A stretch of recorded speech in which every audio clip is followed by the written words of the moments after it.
मुख्यमंत्री डॉक्टर मोहन यादव ने उज्जैन के मेला कार्यालय उज्जैन के ऑडिटोरियम में सिंह अस्त के संबंध में आयोजित प्रेस वार्ता को संबोधित करते हुए कहा, उज्जैन में हरिद्वार के तर्ज पर साधु संतों, महंत, अखाड़ा प्रमुखों, महामंडलेश्वर इत्यादि को स्थायी आश्रम बनाने की अनुमति दी जाएगी। उज्जैन की पहचान साधु संतों से है। 12 वर्षों में एक बार आयोजित होने वाला सिंह अस्त का आयोजन 2028 में किया जाएगा। साधु संतों को उज्जैन में आने, ठहरने, कथा, भागवत इत्यादि अन्य आयोजनों के लिए पर्याप्त रूप से भूमि, भूखंड की आवश्यकता पड़ती है। इसे ध्यान में रखते हुए प्रदेश सरकार द्वारा साधु संतों के हित को सर्वोच्च प्राथमिकता देते हुए स्थायी आश्रम बनाए जाने की योजना बनाई गई है। निजी हॉस्टल्स में साधु संतों, श्रद्धालुओं को इस प्रकार के आयोजनों के लिए चुनौतियां आती हैं, महंगा भी पड़ता है।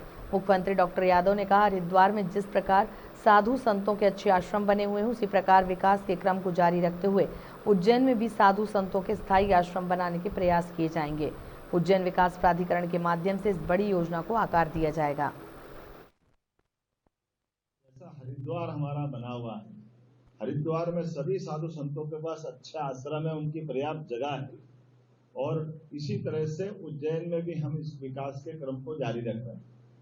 तो विकास प्राधिकरण के माध्यम से हमने एक बड़ी योजना हाथ में ली है और ये सरकारी उपक्रम है। प्राधिकरण उसके माध्यम से सभी साधु संतों को, महंत को, महामंडलेश्वरों को, अखाड़े के प्रमुखों को, सबको हम आमंत्रण देकर के स्थायी रूप से उज्जैन में उनके आश्रम बने, इस दिशा में हम प्रयास कर रहे हैं।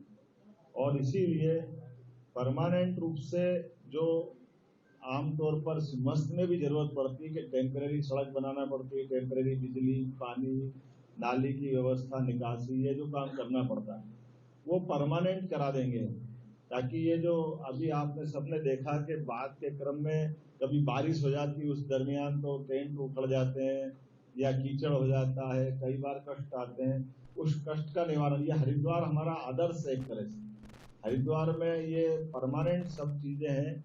तो हरिद्वार की तर्ज पे धार्मिक शहर के नाते से हम अपना एक बड़ा अभियान लेके आ रहे हैं।